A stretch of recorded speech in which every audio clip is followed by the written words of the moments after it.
Bismillah, alhamdulillah, nahmaduhu wa nasta'inuhu ibni abdillah wa ala alihi wa ashabihi wa mawala. Amma ba'du, faqad qala Allah tabaraka wa ta'ala fil Qur'anil azim. A'udzu billahi minasyaitonir rajim. Bismillahirrahmanirrahim. Wa man ahsanu qawlan mimman da'a ila Allah wa 'amila shalihan wa qala innani minal muslimin. Wa qala nabiyyuna Muhammadun sallallahu alaihi wasallam, kullu ummati yadkhuluna al-jannata illa man aba. Qila wa man ya'ba ya Rasulullah? Qala man ata'ani dakhala al-jannah wa man 'asani faqad aba. Shadaqallahul azim wa shadaqa rasuluhul karim wa nahnu ala dzalika minasy syahidin wasyakirin walhamdulillahi rabbil alamin. Hadirin yang dimuliakan Allah Subhanahu wa taala,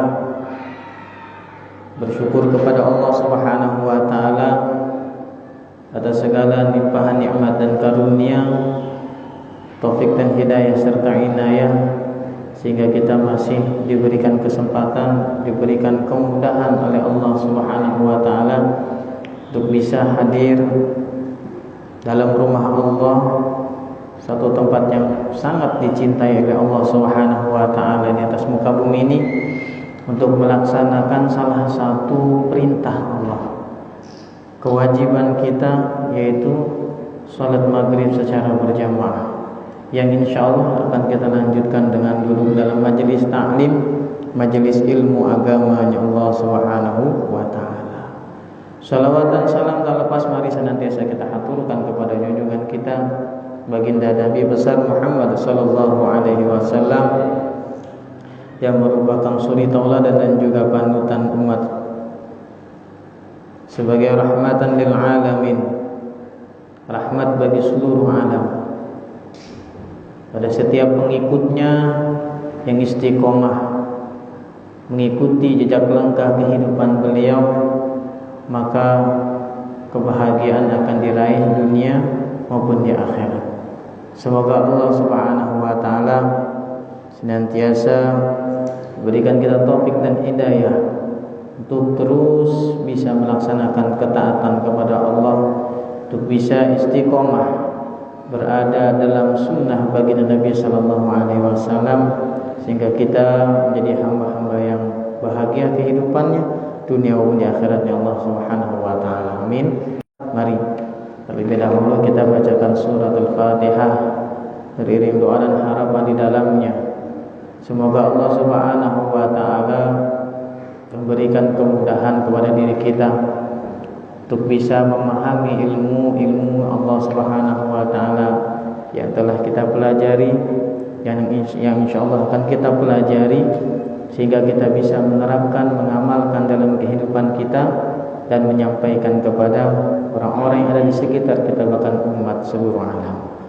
Ala hadiniyah wa ala kulli niyatin salihah wa ila hadratin nabiyil mustafa sayyidina Muhammadin sallallahu alaihi wasallam wa ala alihi wa azwajihi wa dhurriyyatihi syai'ulillahi lahumul Fatihah. A'udzu billahi minasy syaithanir rajim. Bismillahirrahmanirrahim. Alhamdulillahi rabbil alamin, arrahmanir rahim, maliki yaumiddin. Iyyaka na'budu wa iyyaka nasta'in. Ihdinas siratal mustaqim, siratal ladzina an'amta 'alaihim ghairil maghdubi 'alaihim waladdallin. Amin. Hadirin yang dimuliakan Allah Subhanahu wa taala, di kesempatan yang lalu kita telah masuk di hikmah yang ke-41. Insyaallah malam ini kita masuk ke hikmah yang ke-42. Di hikmah yang ke-41, Imam Ibnu Athaillah menerangkan kepada diri kita bahwasanya hendaknya diri kita Jangan lari dari Allah Subhanahu wa taala dalam kondisi apapun. Hendaknya kita senantiasa bersama dengan Allah dalam kondisi apapun. Setelah sebelumnya beliau juga memaparkan kepada kita untuk senantiasa bersangka baik kepada Allah, berhusnuzon kepada Allah. Kemudian beliau mengajarkan kepada kita jangan sampai kita ini lari dari Allah. Kalau kita ini lari dari Allah, kemudian larinya menuju kepada selain Allah, yaitu makhluk, maka itu menandakan butanya mata hati kita. Hadirin yang dimuliakan Allah Subhanahu wa taala, dan di hikmah yang berikutnya, hikmah yang ke-42, Imam Ibnu Athaillah As-Sakandari beliau mengatakan, Bismillahirrahmanirrahim. Qala al-musannif rahimahullah wa nafa'ana bihi wa bi ulumihi fid darain amin amin ya Allah ya rabbal alamin.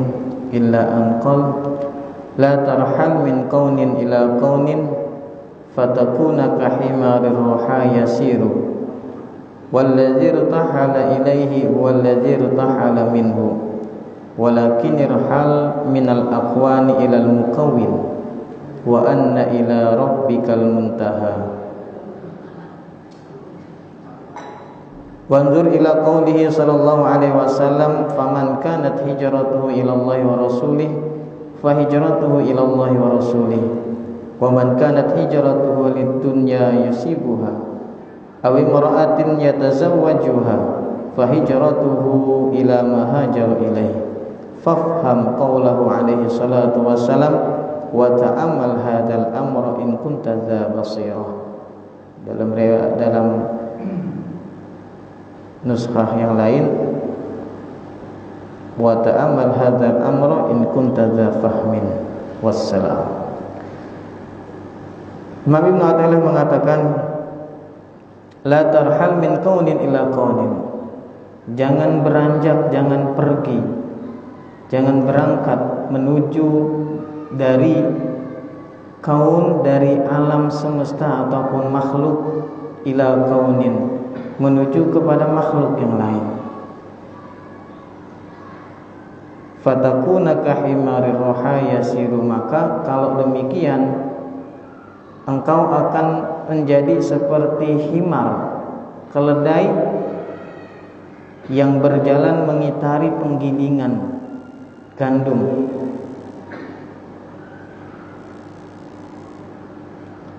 Wal makanul ladzi irtahala ilaihi wal ladzi irtahala minhu. Tempat yang dia tuju adalah tempat di mana dia bermula. Tempat yang dia tuju adalah tempat di mana dia bermula. Akan tetapi hendaknya engkau beranjak ataupun pindah atau pergi dari alam ataupun dari makhluk menuju al-mukawwin, yaitu sang pencipta alam itu ataupun sang pencipta makhluk tersebut. Wa anna ila rabbikal muntaha, bahwasanya sesungguhnya kepada Rabbmu lah akhir ataupun puncak segala sesuatunya. Hadirin yang dimuliakan Allah Subhanahu wa taala, dalam hikmah ini Imam Ibnu Athaillah As-Sakandari ingin menunjukkan kepada diri kita tentang pentingnya tujuan seorang hamba dalam beramal. Tujuan seorang hamba dalam beramal. Ketika seorang hamba dia beramal untuk selain Allah, beramal untuk selain Allah, beramal untuk manusia, beramal untuk mendapatkan ketenaran. Pokoknya dia beramal yang berbau riya, berbau sum'ah, ingin dipuji, ingin dibicarakan, ingin didengar, ingin dimuliakan dengan amalnya, maka hadirin Allah Subhanahu wa taala, amal yang demikian adalah amal-amal yang tertolak. amal-amal yang tidak diterima oleh Allah Subhanahu wa taala. Artinya dalam hikmah ini Imam Ibnu Athaillah ingin membahas tentang ikhlas dalam beramal. Tentang ikhlas dalam beramal. Bahkan Imam Nawawi Al-Bantani pun beliau dalam kitabnya Misbahul Zulam memasukkan hikmah yang ke-42 ini di dalam bab tentang ikhlas fil amal. Artinya memang tujuannya Imam Ibnu Athaillah adalah untuk memberitahukan kepada kita tentang pentingnya ikhlas dalam beramal. Dalam hikmah yang sebelumnya, Imam Ibnu Athaillah telah sedikit menjabarkan tentang ikhlas. Tentang ikhlas. Al-a'malu suwarun qa'imah wa arwahuha wujudu sirril ikhlasi fiha. Amal-amal itu adalah satu bentuk, ya kan, satu bentuk yang kasat mata, yang terlihat. Wa arwahuha, sedangkan ruh daripada amal itu adalah wujudu sirril ikhlas fihi. Adanya wujudnya ikhlas di dalam amal tersebut. Jadi ketika amal tidak disertai dengan ikhlas, ini seperti jasad yang tanpa ruh, tidak bisa apa-apa, seperti halnya mayit, ya kan, mayit, bangkai, ini tidak apa-apa, tidak bisa memberikan manfaat ataupun dan lain sebagainya. Maka pentingnya ikhlas di dalam setiap beramal. Dan sudah sama-sama kita ketahui bahwasanya ikhlas dalam beramal ini semata-mata karena Allah Subhanahu wa taala. Apapun bentuknya amalnya seorang hamba, dia niatkan, dia tujukan amalnya ini semata-mata untuk mendapatkan keridhaan Allah Subhanahu wa taala. Bukan untuk yang lainnya. Bukan untuk yang lainnya. Hadirin yang dimuliakan Allah Subhanahu wa taala, lalu ketika ada seorang dia tadinya beramal tidak ikhlas karena ingin dilihat orang, riya, karena ingin dipuji orang, jadi dia amal karena makhluk, ya kan, karena makhluk. Kemudian dia pindah, dia rubah niatnya, ya kan, dia rubah niatnya, ke arah mana dia beramal. Dia rubah niatnya, amal dalam setiap amalnya dia niatkan agar dia mendapatkan surganya Allah Subhanahu wa taala, terbebas dari nerakanya Allah Subhanahu wa taala. Ketika dia beramal dari kepada makhluk, riya dan sebagainya, maka amalnya tertolak.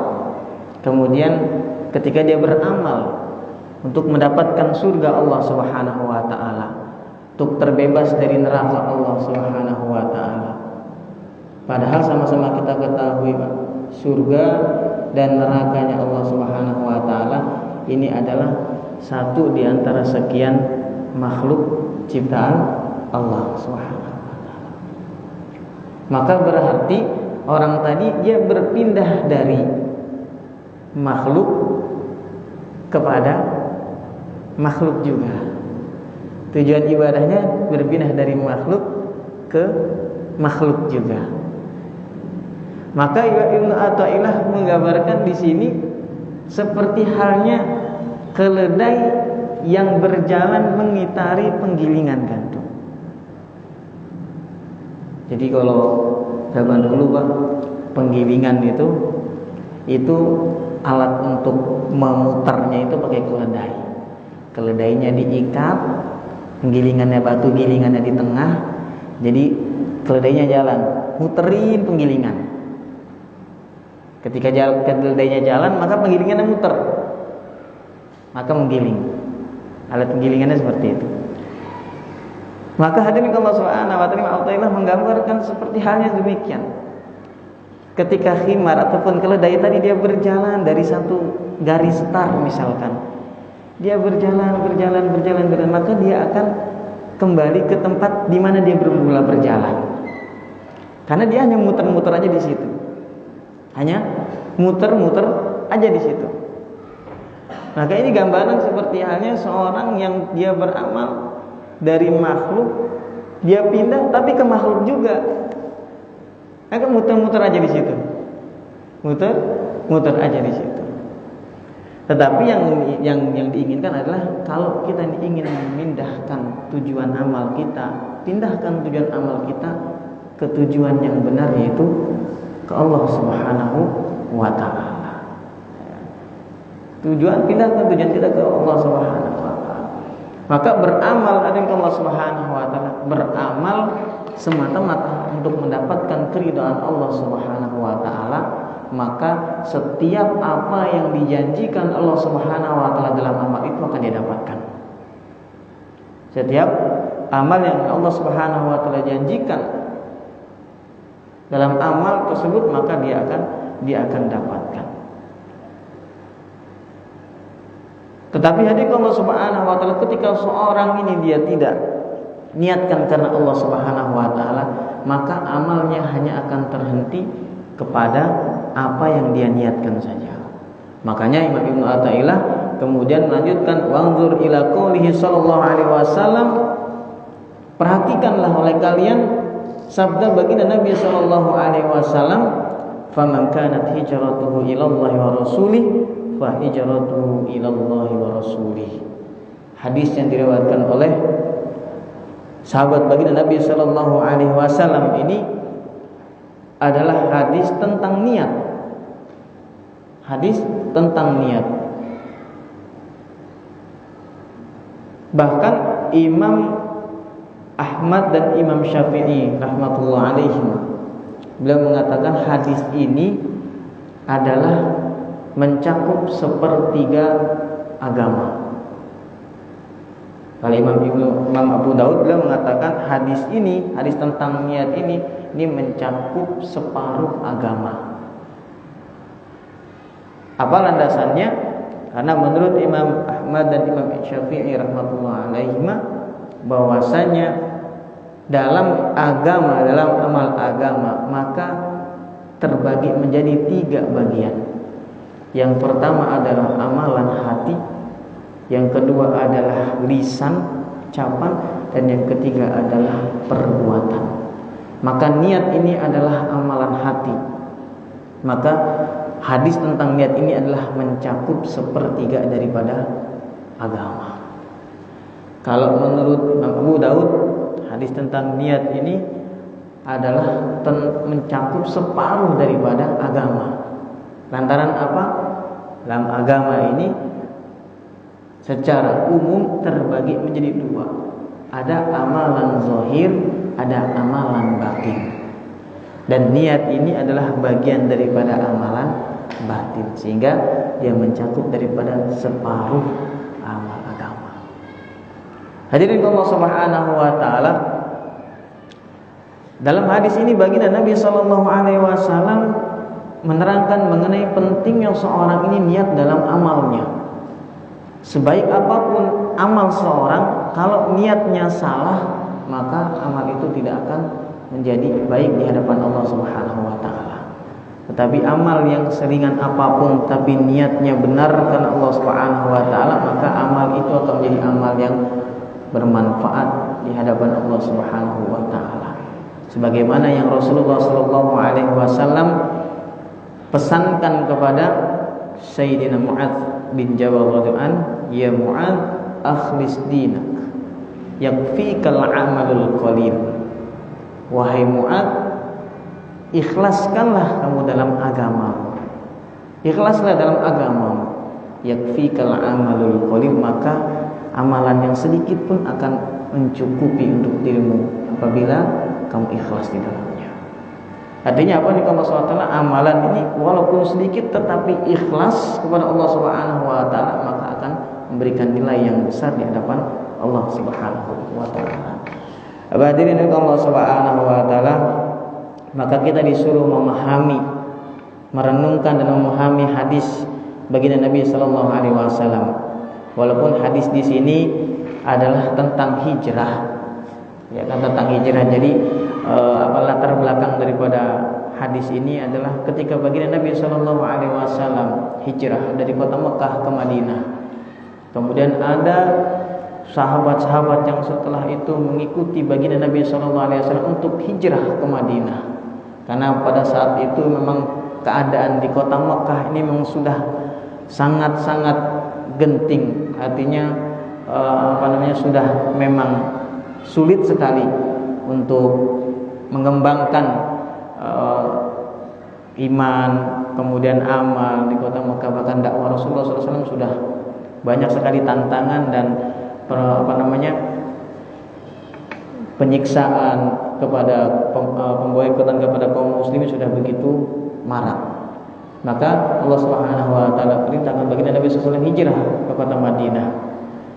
Maka salah satu daripada orang yang ikut hijrah dari kota Mekah ke Madinah adalah seorang yang hijrah, namun tujuan hijrahnya bukan semata-mata karena perintah Allah Subhanahu wa taala dan Rasulullah sallallahu alaihi wasallam. Jadi dikabarkan ada seorang wanita bernama Ummu Qais. Wanitanya cantik dan memiliki harta. Ada salah seorang yang terpaut hatinya, yang terpikat kepada Ummu Qais ini dan berniat untuk menikahinya. Nabi kata, Ummu Qais, aku tidak akan mau menikah denganmu sampai kau ikut hijrah ke Madinah. Maka akhirnya laki tadi hijrah dia ke Madinah, tetapi tujuannya adalah untuk dapat menikahi Ummu Qais. Akhir dari ceritanya mereka berdua menikah. Tapi Rasulullah SAW katakan, "Faman kanat hijratu ilallahi wa rasuli, fa hijratu ilallahi wa rasuli." Barang siapa yang hijrah karena Allah dan karena mengikuti Rasulnya, maka hijrahnya akan mendapatkan Allah dan Rasulnya. Faman kanat hijratuhu lidunya yusibuha. Tapi barang siapa yang dia berhijrah hanya untuk mendapatkan dunia yang akan dia dapatkan, yang akan dia raih. Dia melihat peluang di Madinah, mungkin bisnis akan lancar. Ya kan, ada peluang-peluang bisnis. Maka kemudian dia hijrah ke sana agar dia keduniaannya makin meningkat. Maka dia hanya akan mendapatkan keduniaan yang dia niatkan. Wa makanat hijratu limra'atin yatazawwajuha, atau seorang niat ikut hijrah tetapi karena seorang wanita yang akan dia nikahi, fa hijratuhu ma hajar ilaihi, maka hijrahnya itu akan mendapatkan apa yang dia niatkan atas hijrahnya. Hanya sebatas itu saja hadirin Allah SWT, tapi dia tidak mendapatkan. Seorang beramal agar dia mendapatkan kebaikan-kebaikan dari amalnya yang sifatnya duniawi. Misal ketika Allah Subhanahu wa taala, Rasulullah sallallahu alaihi wasallam bersabda dalam sebuah hadisnya, mafhumnya, barang siapa yang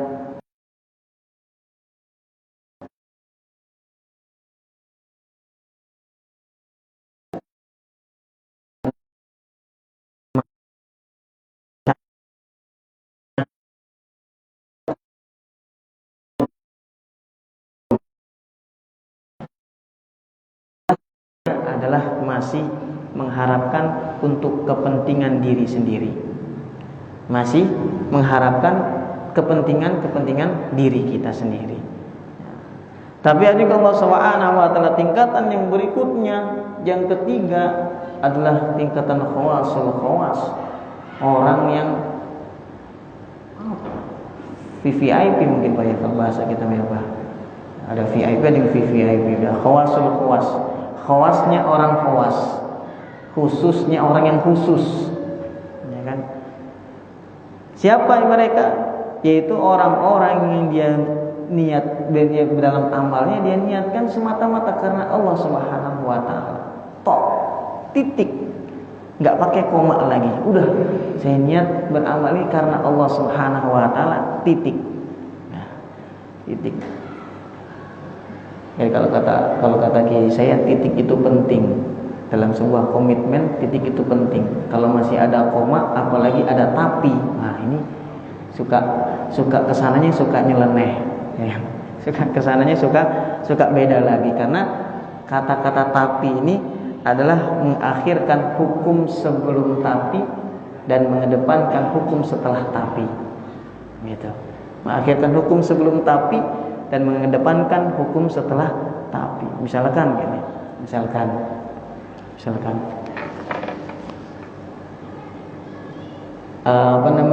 kapan kita nih mau berangkat ke masjid? Iya, insya Allah siang ini. Tapi saya masih ada urusan. Saya masih ada urusan sampai sore. Maka dari Allah Subhanahu wa taala, hukum sebelum tapi adalah siang, hukum sesudah tapi adalah sore. Maka yang berlaku apa? Mengedepankan hukum sesudah tapi, yaitu sore. Akhirnya berangkatnya sore. Jadi Allah Subhanahu wa taala agak penting. Artinya kembali, ketika kita berniat ikhlas hanya semata-mata karena Allah Subhanahu wa taala, tanpa memperdulikan apa yang akan didapatkan dari amal itu, ini adalah tingkatan orang yang khawasul khawas. Kan khawasul khawas. Kalau saya pernah cerita, itu seorang sufi, ya kan, seorang sufi, seorang wali Allah Subhanahu wa taala, ketika dia rajin beribadah, rajin beramal, ya kan, habiskan waktunya untuk ibadah, untuk beramal kepada Allah Subhanahu wa taala. Kemudian ada malaikat ini melihat si hamba ini rajin beribadah, tetapi mendapatkan kabar bahwasanya dia termasuk salah satu penghuni neraka. Ya kan? Salah satu penghuni neraka. Maka malaikat ini datang, ya kan, kepada wali Allah ini, kemudian dia menanyakan, "Maaf, engkau rajin beribadah, tetapi engkau ini namamu tercatat sebagai penghuni neraka." Maka apa kata wali tadi? Tidak masalah bagi saya ini tercatat sebagai ahli neraka ataupun ahli surga, tetapi kewajiban saya adalah beribadah kepada Allah, beramal kepada Allah. Mau amal saya ini dapat menjadikan saya sebagai penghuni surga atau tetap jadi penghuni neraka, itu tidak masalah bagi saya, karena tuntutan Allah kepada saya adalah saya harus beribadah kepada Allah Subhanahu wa taala. Maka tidak lama kemudian malaikat ini diberikan kabar kembali bahwasanya si wali Allah tadi, Allah Subhanahu wa taala jadikan sebagai salah satu penghuni surganya Allah Subhanahu wa taala. Maka datang lagi malaikat tadi menyampaikan, "Wahai wali Allah, Allah Subhanahu wa taala melihat keikhlasanmu dalam ibadahmu, maka engkau sekarang dimasukkan oleh Allah Subhanahu wa taala ke dalam daftar orang-orang ahli surga." Maka beliau jawab, walaupun demikian, saya tetap tidak peduli, karena saya beribadah bukan untuk mendapatkan surga ataupun terhindar dari neraka, tetapi saya beribadah karena memang Allah Subhanahu wa taala perintahkan saya untuk beribadah. Maka ini dari Allah Subhanahu wa taala, ikhlas dikatakan orang-orang yang khawasul khawas. Dikatakan orang yang khawasul khawas, yang benar-benar khusus, orang-orang yang benar-benar khusus.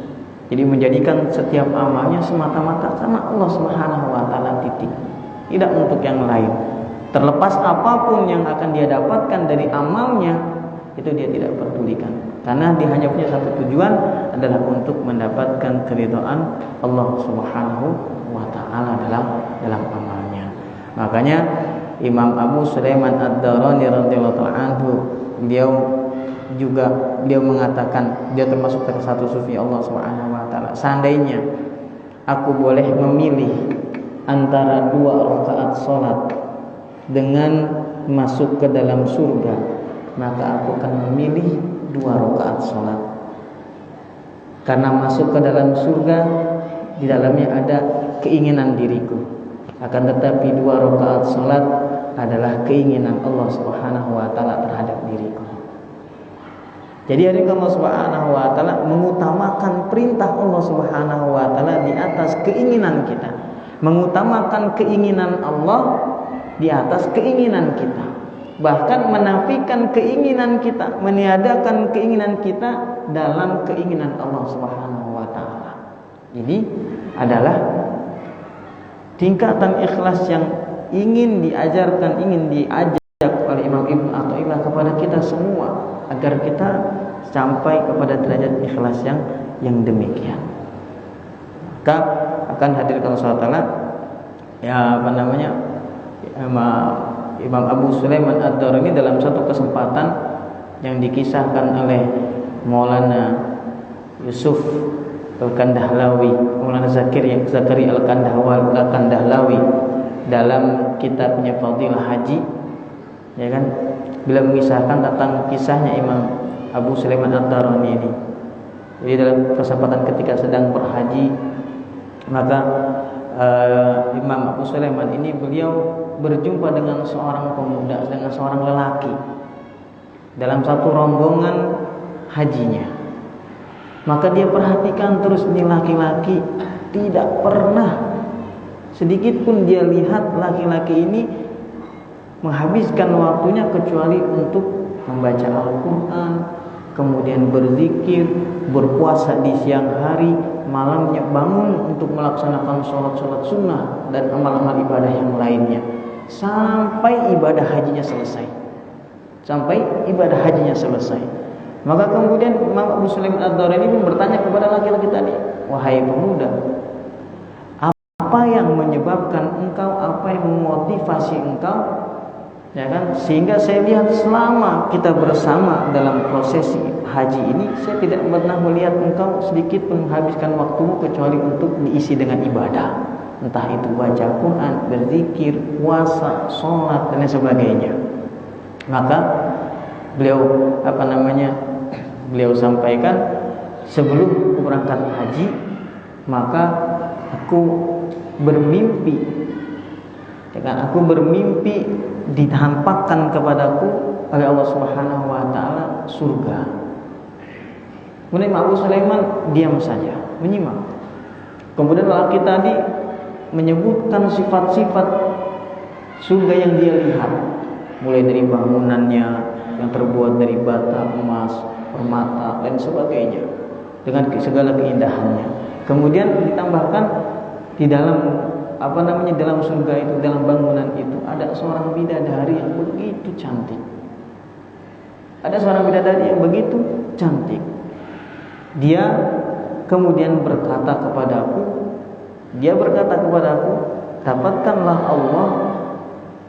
dapatkanlah Allah agar aku menjadi milikmu dan agar engkau menjadi milikku. Dapatkanlah Allah agar aku menjadi milikmu dan agar engkau menjadi milikku. Maka setelah itu aku terbangun dan itulah memotivasiku sehingga membuat amalan seperti itu. Kata Imam Muslim Ad-Darimi mengatakan, wahai pemuda, bagaimana alangkah beratnya prosesi ataupun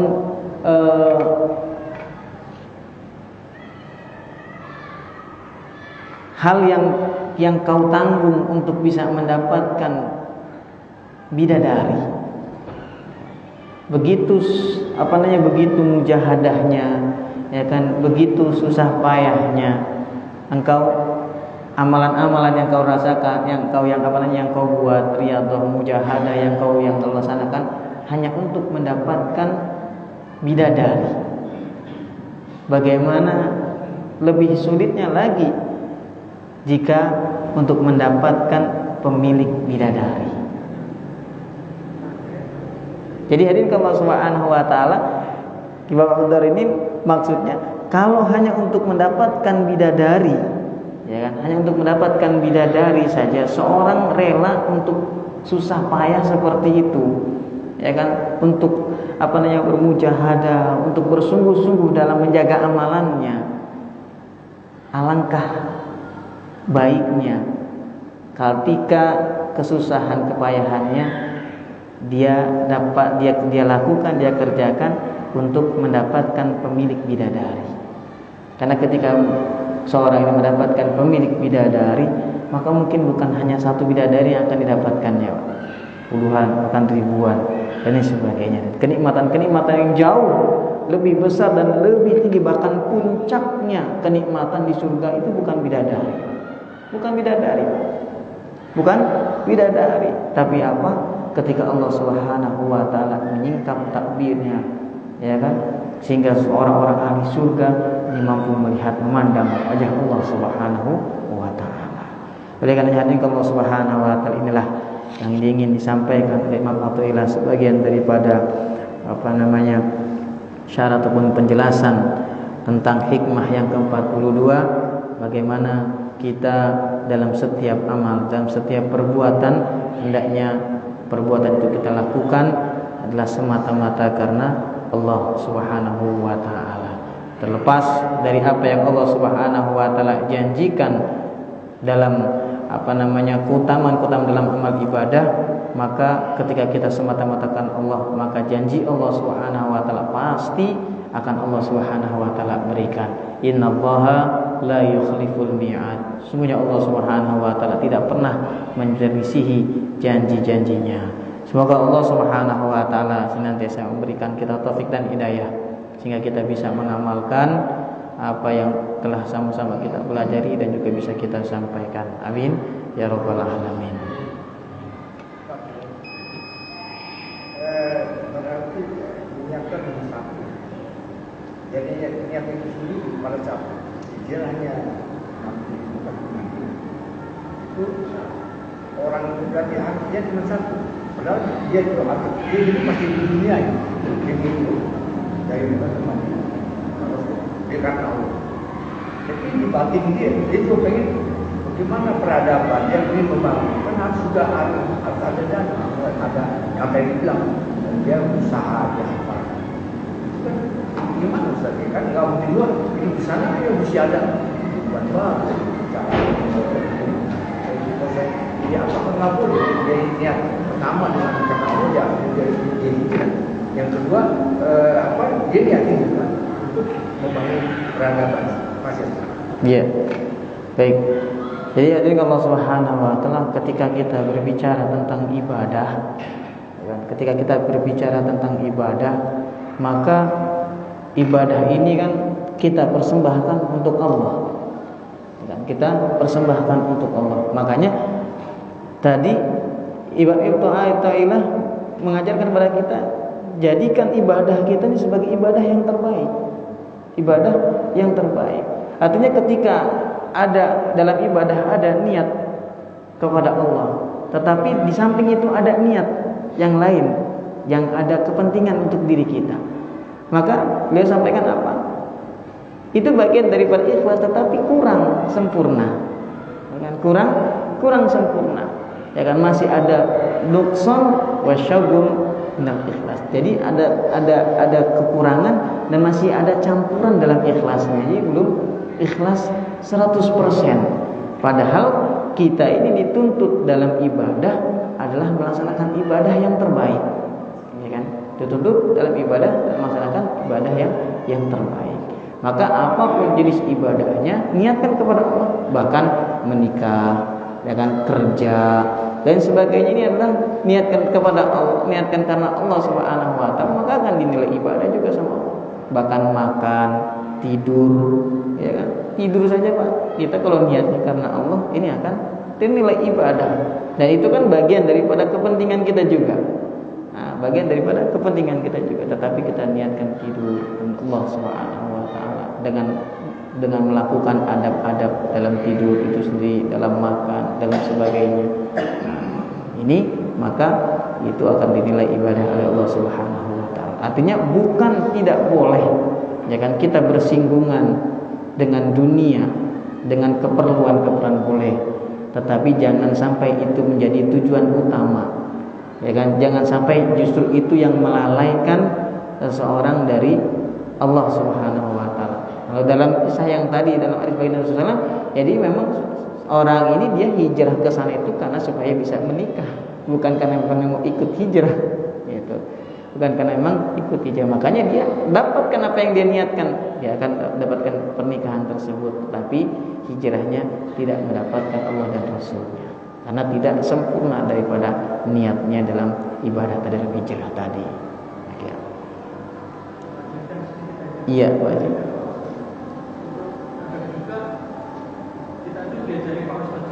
Iya.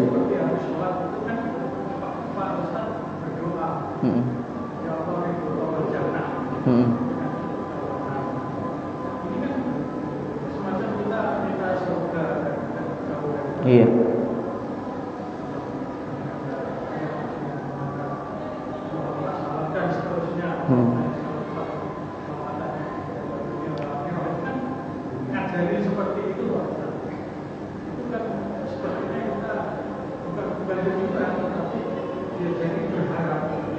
Iya. Iya. Baik. Jadi dari Allah Subhanahu wa taala yang kita fokuskan dan titikkan perintah Allah Subhanahu wa taala dalam berdoanya. Perintah Allah Subhanahu wa taala dalam berdoanya. Allah Subhanahu wa taala perintahkan kita untuk berdoa, "Ud'uni astajib lakum." Berdoalah kamu kepada aku, maka akan aku kabulkan apa yang kau pinta. Tapi bukan karena kita menuntut Allah Subhanahu wa taala untuk mengabulkan doa kita. Tapi kita menjalankan karena diperintahkan Allah untuk berdoa. Kalau kita ini berdoa karena ingin doa kita ini ditunaikan, nuntut Allah berarti. Ya kan, yang kemarin tuh yang sebelumnya kan sudah. Ya kan?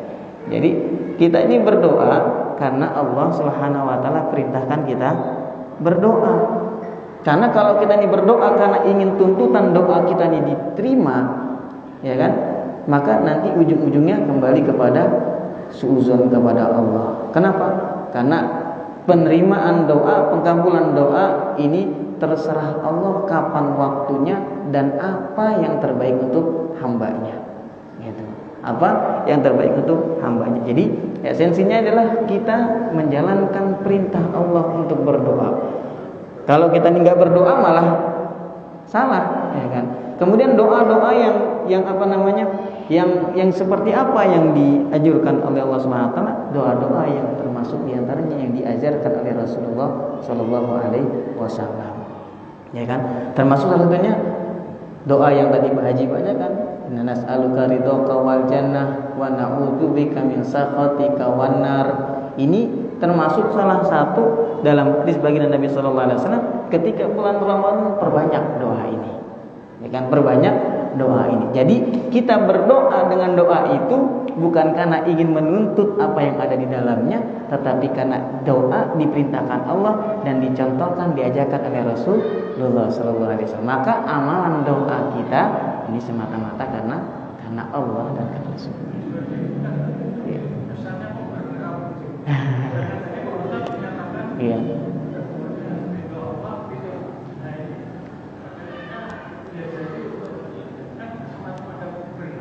Iya, makanya itu yang perlu kita latih. Itu yang perlu kita latih untuk pandai-pandai kembali kita melihat kemana arah ibadah kita. Nah, jadi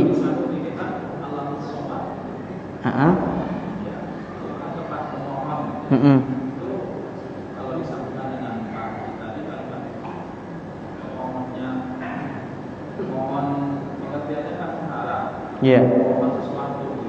Iya. Tapi pokoknya itu jangan pernah kita memaksakan Allah untuk memberikan begitu. Iya. Tidak bisa meminta Allah memberikan apa yang kita minta begitu. Iya. Ya memang Allah SWT Allah tempat bergantung. Jadi ketika kita ada apa saja, kan ada perintah Allah Subhanahu wa taala untuk menjadikan Allah Subhanahu wa taala sebagai sandaran kita kepada Allah. Akan tetapi itu dia dalam adab-adab berdoanya tadi, jangan kesannya kita menuntut Allah Subhanahu wa taala untuk segera mengabulkan doa yang kita panjatkan itu. Karena apa yang kita doa, apa yang kita pinta kepada Allah Subhanahu wa taala, ini akan dikabulkan oleh Allah Subhanahu wa taala dengan 3 cara. Pertama, Allah SWT akan berikan sesuai dengan apa yang kita minta ketika itu baik menurut Allah, ya kan. Yang kedua, jadinya asbab doa kita ini Allah SWT hindarkan kita dari musibah. Dan yang ketiga, akan Allah Subhanahu wa taala ganti nanti di akhirat dengan pahala yang begitu besar. Jadi Allah SWT memberi apa yang terbaik buat kita, bukan apa yang kita minta. Tidak semua yang kita minta diberikan sesuai dengan permintaan kita, tetapi yang kita minta Allah SWT akan pilihkan yang terbaik dari apa yang kita minta. Seperti itu. Ada lagi, Pak? Pak, ya. Ini kajiannya berat nih. Ini kan maklumnya maklum. Iya. Jadi bicara soal ikhlas berat. Nah, sekarang kiatnya aja dah. Karena sesuatu pasti ada motivasi. Motivasi ada tujuan. Iya. Tujuan itu apa yang akan dicapai. Nah, tadi sahabat saya juga kan kita itu kan bicara tentang kepentingan. Allah, kalau kita telah mati, pilihan dua, kata surga, kan gitu. Iya. Sana kan harus ibadah untuk kewajiban kita. Nah, sekarang kiatnya apa? Supaya kita menjadi orang yang izin. Iya. Itu kiatnya dulu apa? Iya. Supaya tidak ada pamrih lah, terus aja jujur ada pamrih semua punya di sini. Yang pengurusnya, ya ustadznya, ya saudara ya, yang kita relawannya, ya semua ada pamrih. Kan bagaimana kita menghilangkan pamrih itu? Kiatnya apa supaya kita jadi ikhlas? Itu yang berat kita. Silakan. Iya, baik. Jadi memang untuk ikhlas ini pertama kita harus mengoreksi ikhlas, mengoreksi niat kita sebelum beramal, ketika beramal, bahkan setelah beramal kita dituntut untuk beristighfar dalam setiap beramal. Maka ini akan menjadikan satu proses pada diri kita untuk bisa menjaga keikhlasan. Jadi sebelum beramal apa nih kita tujuannya? Ini kita koreksi dulu. Nah, ketika beramal jaga terus, ya kan? Jaga terus. Kita jangan sampai berubah lagi. Ketika ada satu kondisi berubah lagi. Nah, ketika sudah mau berubah, nah kita kembalikan lagi niat kita ke awal. Kemudian setelah beramal, ini kita beristighfar kepada Allah Subhanahu wa taala. Nah, demikian.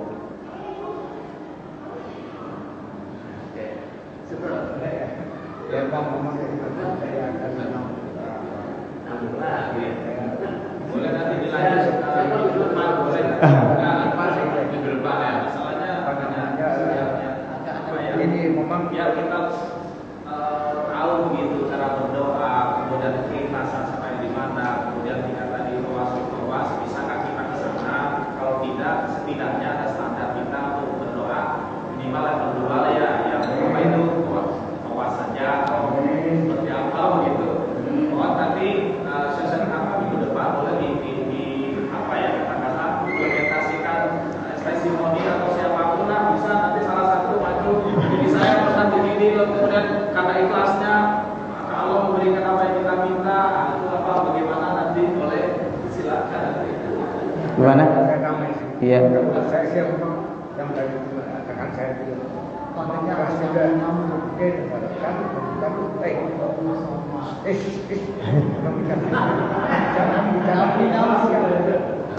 ini kelasnya kelas berbeda. Iya. Betul yang saya bilang. Ini tingkatannya dibandingkan kita. Tingkatannya udah yang besar kan tadi. Saya pernah begitu. Di IP Pak. Wah. Terus tingkatannya udah ya maaf ya udah dunia sudah Iya. apa ya maaf.